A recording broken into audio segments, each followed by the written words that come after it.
ഒരു പെണ്ണിന്റെ പേര് പറഞ്ഞേ. രേഷ്മ എസ്. എന്തോന്ന്? പെണ്ണിന്റെ പേര് രേഷ്മ എസ്. രേഷ്മ എസ്. ആരാണ് രേഷ്മ? ഒരു പെണ്ണ്. ഒരു പെണ്ണിന്റെ പേര് പറയുമ്പോഴത്തേക്ക് നിങ്ങളുടെ മുന്നിൽ ഒരു പെണ്ണിരിപ്പുണ്ടല്ലോ, എന്റെ പേര് പറയാൻ പാടില്ലേ?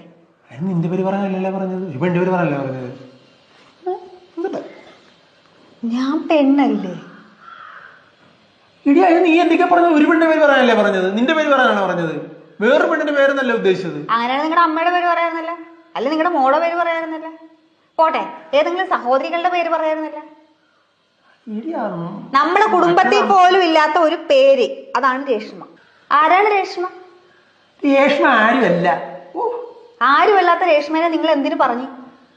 ഇടി ഒരു പെണ്ണിന്റെ പേര് പറയാൻ പറഞ്ഞപ്പോഴേക്ക് എന്റെ വായിൽ വന്നൊരു പേര് രേഷ്മ എന്നായിരുന്നു. അങ്ങനെ ഒരാളില്ലടി. അങ്ങനെ ഒരാളില്ലെങ്കിൽ പിന്നെ ഇങ്ങനെ നിങ്ങളുടെ വായിൽ ആ പേര് വന്ന്? 10ാം ക്ലാസ്സിൽ ഉണ്ടായിരുന്നതാണ്. അപ്പൊ നിങ്ങളുടെ ഫോണൊന്ന് ചെക്ക് ചെയ്യേണ്ടി വരും. അയ്യോ, ഫോണിനകത്തൊക്കെ ഒന്നുമില്ല ചെക്ക് ചെയ്യാൻ. തുറക്ക്, ലോക്ക് തുറക്ക്, ലോക്ക് തുറക്ക്. അതിനകത്ത് രേഷ്മ ഉണ്ടോന്ന് അറിയണം. രേഷ്മ 1, രേഷ്മ 2, രേഷ്മ 3.